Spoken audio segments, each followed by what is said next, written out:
Hello student, আমি তিনকরি sir. আমি আজকে তোমাদের জন্য একটা খুব সুন্দর ক্লাস নিয়ে এসেছি, যেটা কানেকটিভ টিস্যু অফ হিউম্যান হার্টের উপরে, যেটা তোমাদের ক্লাস 11 সেমিস্টার 2 এবং যারা নিট অ্যাসপিরেট করছো তাদের জন্য মারাত্মক ইম্পর্টেন্ট ক্লাস, এবং এইমস এবং অন্যান্য কম্পিটিটিভ এক্সাম যারা দিচ্ছ তাদের জন্য এটা খুব ইম্পর্টেন্ট ক্লাস হতে চলেছে।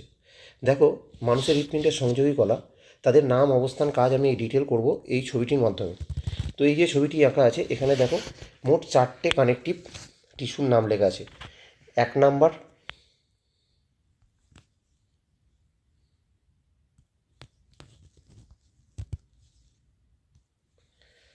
দেখো 1 নাম্বার হচ্ছে সাইনো অ্যাট্রিয়াল নোড, 2 নাম্বার হচ্ছে অ্যাট্রিও ভেন্ট্রিকুলার নোড, 3 নাম্বার হচ্ছে বান্ডিল অফ হিচ, এবং 4 নাম্বার হচ্ছে পার্কিনজি ফাইবার। তো এই সাইনো অ্যাট্রিয়াল নোড এর নামটা কেন এমন হয়েছে, এর প্রাসঙ্গিকতা হলো, এটা হচ্ছে অ্যাট্রিয়াম।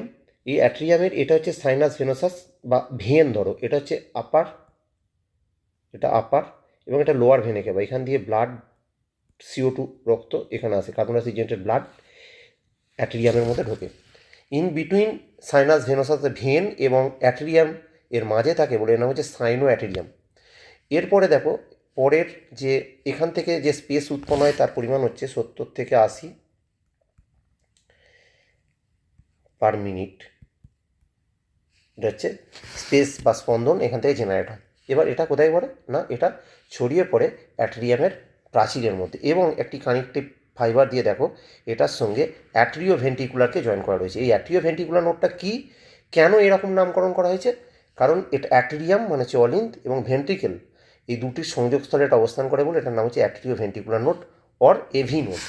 এই এভি নোড 40 থেকে 60টা স্পেস জেনারেট করতে পারে প্রতি মিনিটে। এরপরে দেখো বান্ডিল অফ হিজ, এটা কি করে, দেখো এটা এভি নোড থেকে উৎপন্ন হওয়ার পর বা জেনারেট হওয়ার পর এটা লেফট সাইড মানে লেফট বান্ডিল অফ হিজ, তাহলে এদিকে যেটা এসছে সেটা হচ্ছে right right bundle of his. ঠিক আছে, তো আর এখান থেকে দেখো এই ব্ল্যাক যে ফাইবারগুলো তৈরি হয়েছে বান্ডিল অফ হিজ থেকে, তার নাম হচ্ছে পার্কেনজি ফাইবার। এর থেকে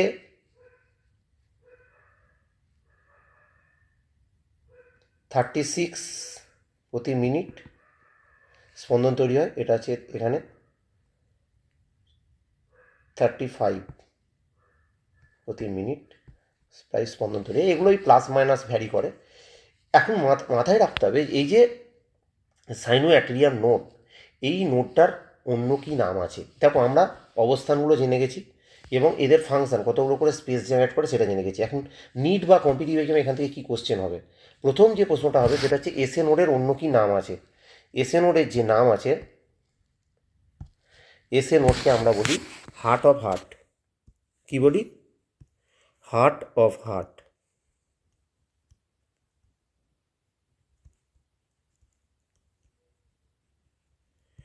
হার্ট অফ হার্ট বলি কেন বলি, কারণ হৃৎপিণ্ড আমরা জানি মিনিটে প্রায় 72 প্রতি মিনিট স্পন্দন তৈরি করে। দেখো এর সঙ্গে প্রায় ম্যাচিং করছে, তার জন্য এটাকে হার্ট অফ হার্ট বলা হয়। আবার এটাও জেনে রেখে দাও, এটাকে বলা হচ্ছে স্পেস মেকার অফ হার্ট, কারণ হৃৎপিণ্ডের মূল যে স্পন্দন তৈরির ক্ষমতা সেটা এটার উপর ডিপেন্ড করে বলে এটাকে স্পেস মেকারও বলা হয়, স্পেস মেকার অফ হার্ট বলা হয়।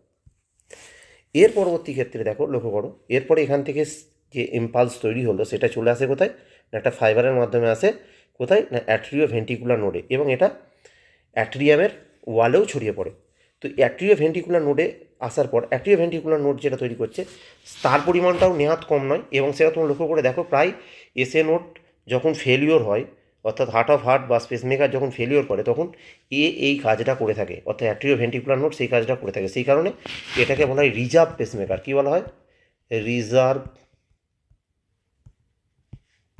স্পেসমেকার। কী বলা হয়? Reserve pacemaker. এটাও কোশ্চেন আসবে, রিজার্ভ পেসমেকার কাকে বলা হয়।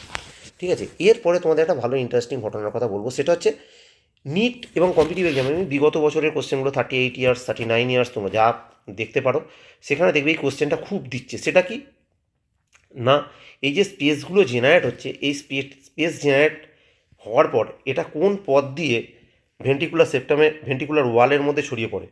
তো মানে বলবে যে হৃৎপিণ্ডের যে স্পন্দন সেটা কিভাবে ডিস্ট্রিবিউট হয় হার্ট ওয়ালের মধ্যে। তো তার রাইট সঠিক সিকোয়েন্স কী, সঠিক সিকোয়েন্স কী, এই কোশ্চেনটা এমসিকিউ, এটা নিটের জন্য মারাত্মক important, very very important question. কি না, right sequence of the flow of speech.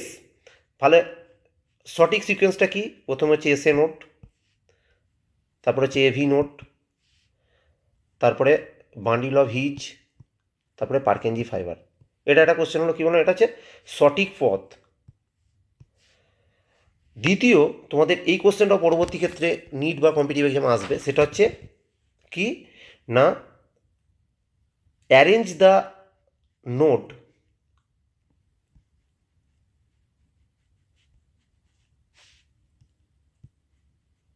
according to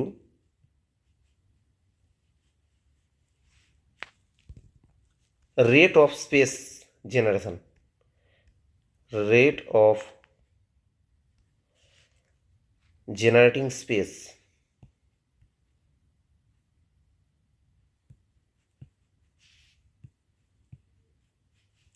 এটা একটা কোশ্চেন হবে।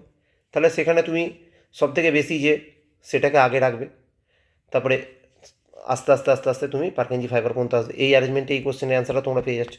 এর সঙ্গে আমি তোমাদের আর একটা ভালো কোশ্চেনের অ্যান্সার এখানে বলে দেবো। সেটা কি না, হার্ট ফেলিওর ব্যাপারটা কি। অনেকের ধারণা যে হার্ট ফেলিওর বা হার্ট ব্লক এই জিনিসটা কি, এই ধারণাটা ক্লিয়ার থাকে না অনেকের। তো এই হার্ট ব্লক,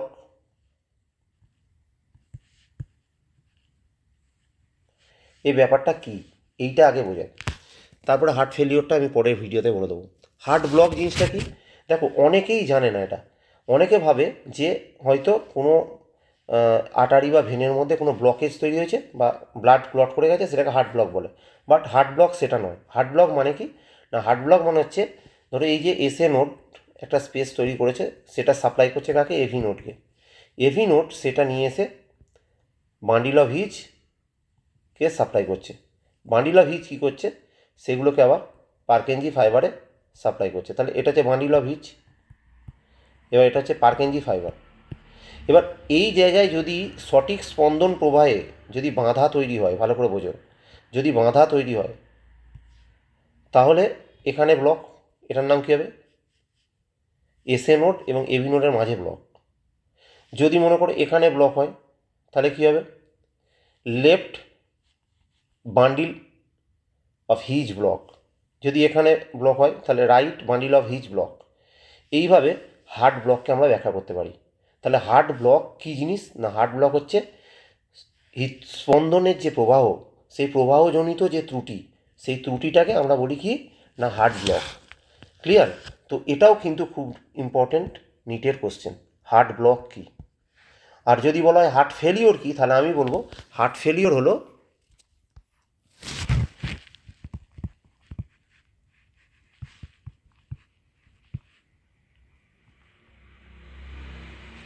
হার্ট ফেলিওর হলো দ্য ডিসএবিলিটি অফ হার্ট। অর্থাৎ একটা হার্ট কাজ করছে, হার্ট কাজ করছে ধরো 72 বার স্পন্দন তৈরি করছে প্রতি মিনিটে। যদি এই স্পন্দন তৈরি হারটা লেস দ্যান 60 পার মিনিটের কম হয়ে যায় বা ইরেগুলার হয়, অনিয়মিত হয়, সেই ঘটনাটাকে আমরা বলি হার্ট ফেলিওর। কী বলি, হার্ট ফেলিওর। এগুলো কাদের হয় জানো, এগুলো ম্যাক্সিমাম হয় সিওপিডি পেশেন্টদের এবং যারা এজেড পেশেন্ট অর্থাৎ বয়স্ক মানুষদের ক্ষেত্রে এটা বেশি দেখা যায়। বয়স্ক পেশেন্টদের ক্ষেত্রে, তাদের ক্ষেত্রে শ্বাসকষ্ট এবং কার্ডিয়াক মাসল ইনজুরির কারণে হার্ট ঠিকঠাক পাম্প করতে পারে না, সেই ক্ষেত্রে যেটা হয় সেটা হচ্ছে হার্ট ফেলিওর। ঠিক আছে? তো আশা করি তোমরা এই ভিডিও থেকে উপকৃত হবে এবং তোমরা এই ভিডিওটা শেষ পর্যন্ত দেখবে এবং তোমরা তোমাদের বন্ধুবান্ধবদের এটা শেয়ার করবে। তো আমি মনে করি যে এই যে এই ভিডিওটা তোমাদের নিট এবং কম্পিটিটিভ এক্সামের জন্য খুব এফেক্টিভ হবে। ঠিক আছে? তো খুব তাড়াতাড়ি আমাদের চ্যানেলে আসছে আমাদের 25 ইয়ার সেলিব্রেশনের ভিডিও, এবং এরপরে হার্ট অ্যাটাক এবং কার্ডিয়াক অ্যারেস্টের ভিডিও আমি বানাবো। তোমরা আমার সাথে থাকো, দেখো এবং এর থেকে উপকৃত হও। ক্লিয়ার? নমস্কার।